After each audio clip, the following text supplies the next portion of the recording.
Vai? Vai. Diário de bordo, Diário de Lucas, partida 25. 45. 25 foi agosto do ano passado. 45. Nós estamos fazendo um brigadeiro aqui, ó. Traga só, brigadeiro. Parecendo um gangsta. É o brigadeiro mais pegajoso que eu minha vida. Traga só. Ah lá. Nossa! O bicho não garra no fundo, não. Olha aí. Parece uma merda. É isso. Parece cocô de cavalo. É porque a gente fez com isso aqui, ó. Não bota mais na panela, não. Não, só pra mostrar. Não, não Filma, boto não. Filma isso, Não ó. boto não. Filma. Isso aqui é aquelas... Filma aqui só. Que aquelas paradinhas Quick Fraga, ó. Chocolate. Tá bom. Você já botou tanto.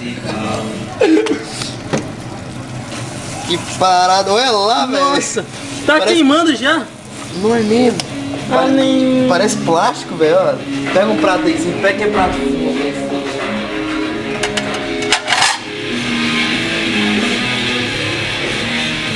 Olha aqui, velho. O negócio não garra no fundo, não.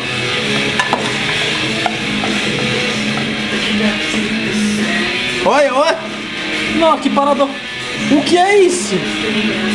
Eu falei pra não botar esse negócio. Ai, tá queimando meu braço.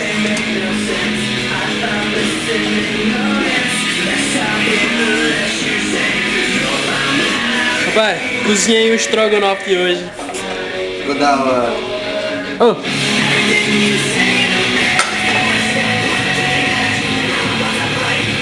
O fundo do arroz queimado. Mas tentei. E ficou bonito. Vai. Filma aqui o brigadeiro, só. O negócio tá mais preto que o Spitz.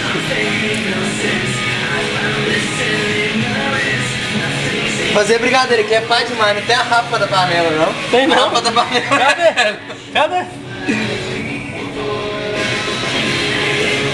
Toma aí a câmera.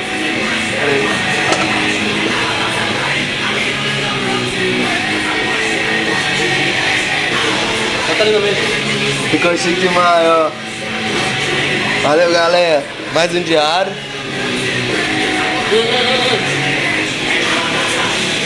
Até feio demais.